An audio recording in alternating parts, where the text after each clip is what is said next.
Hi guys, this morning the video I'm going to make, a lot of people, I've had quite a few people request a video on the link or correlation between pornography use and narcissism. And you know, a lot of these forums, a lot of the coaching clients I've spoken with, the narcissists that they were with also had the comorbidity of a pornography addiction or just a high level of porn consumption.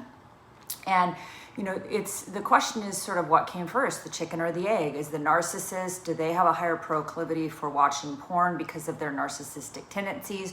Or did they start consuming porn at such a young age that it created more narcissism in them?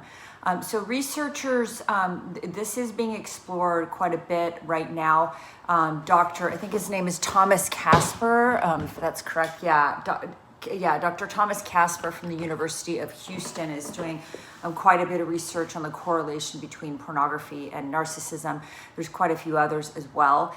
And, you know, definitely watching pornography does lead to more narcissistic ideology and behaviors in both men and women. And there's a link on his website that was some of the abstracts of his research. And that's definitely true. No question that when pornography in and of itself is very much about personal pleasure. There's quite a few arguments that it's also, it's about exploitation.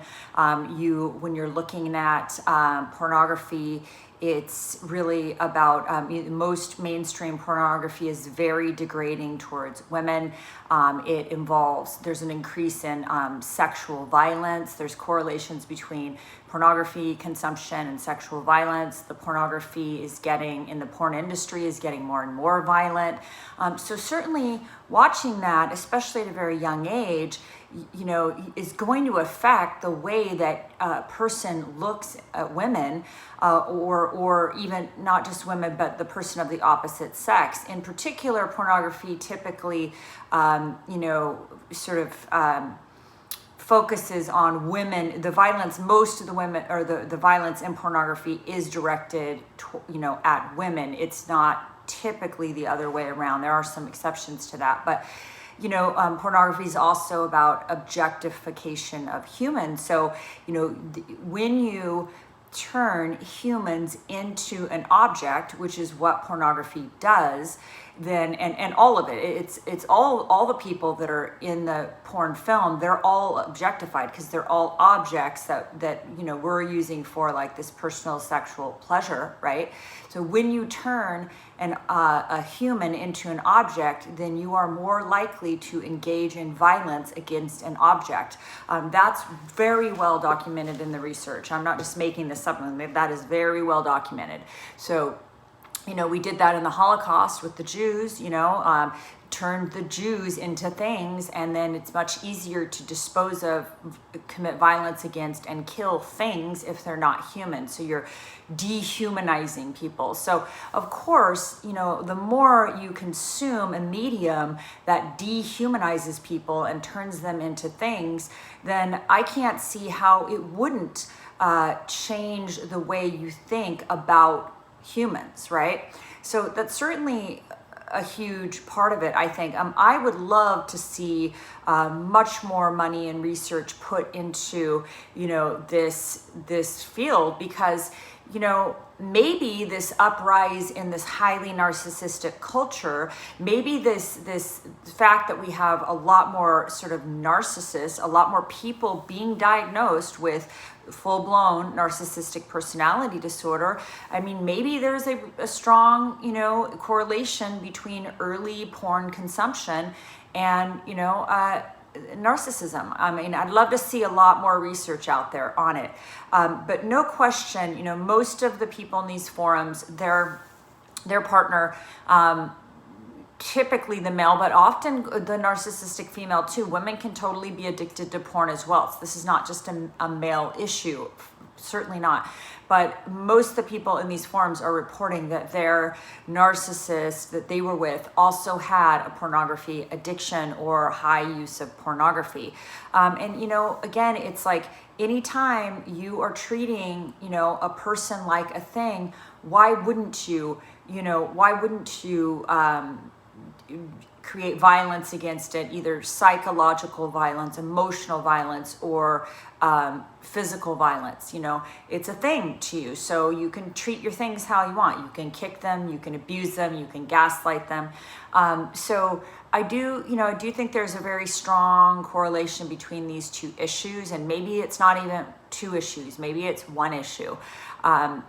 You know, I just wonder about all the young people that are, you know, their first sexual experience is, you know, can be when they're 9 years old, and it's watching some hardcore, you know, violent pornography on a film or on the internet. And instead of, you know, what used to be normal, which is you hold somebody's hand, you kiss, there's affection, there's love, there's considerate, you know, good feelings, maybe not love, but good feelings.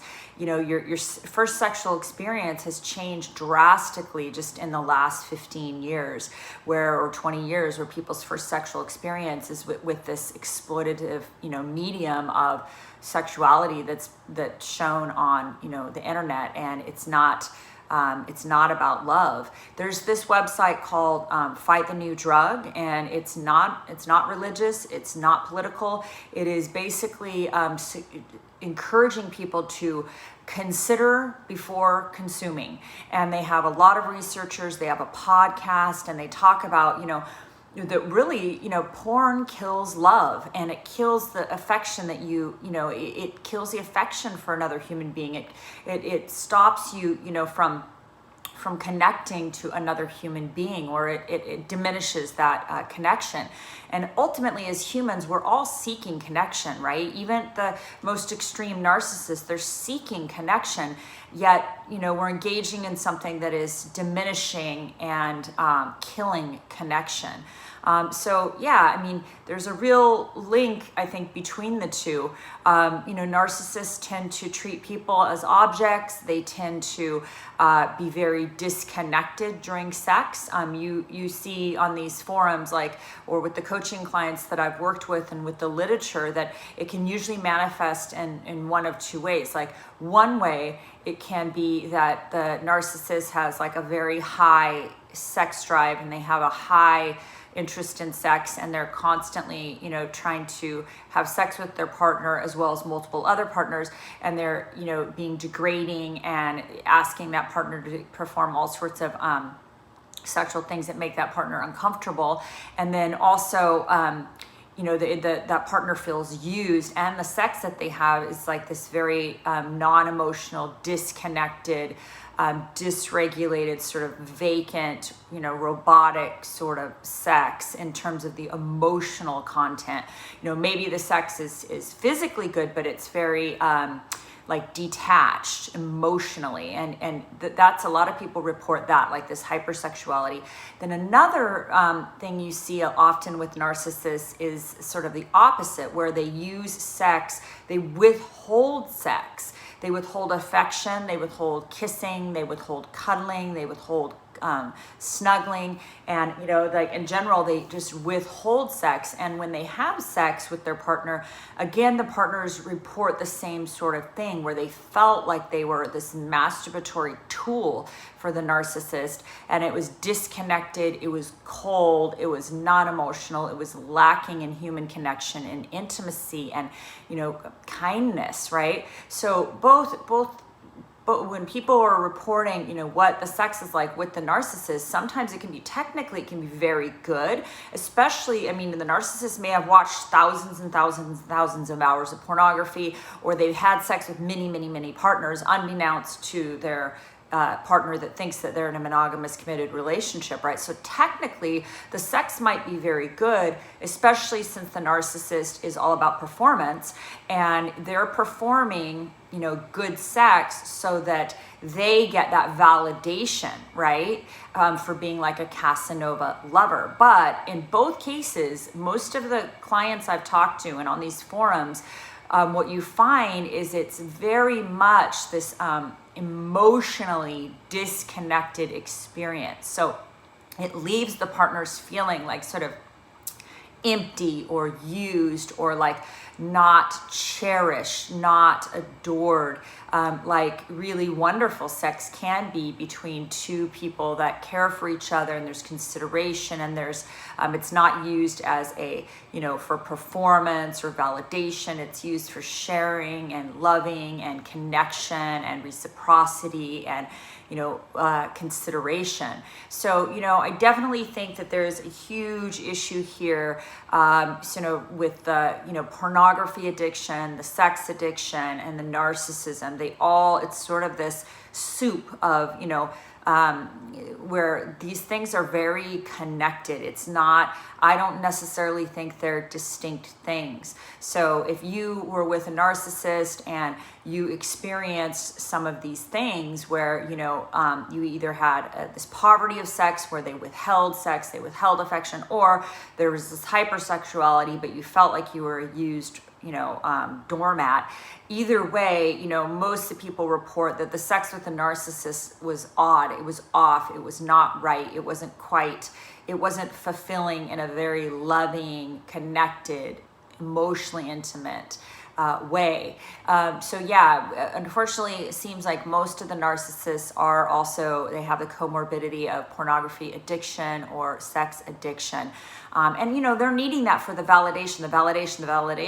A lot of people have also reported that the narcissist was very, you know, they may have thought that they were heterosexual, but it turns out that they were bisexual, or they would have sex with anyone, or, you know, they'd be very surprised at the replacement supply, because that person might be very, you know, very unattractive, sort of, you know, whatever, like not very good looking, and like, wow, they would be very surprised that they replaced, you know, the current supply with this other source of supply. But keep in mind that with the narcissist, they don't care who they're getting the validation from.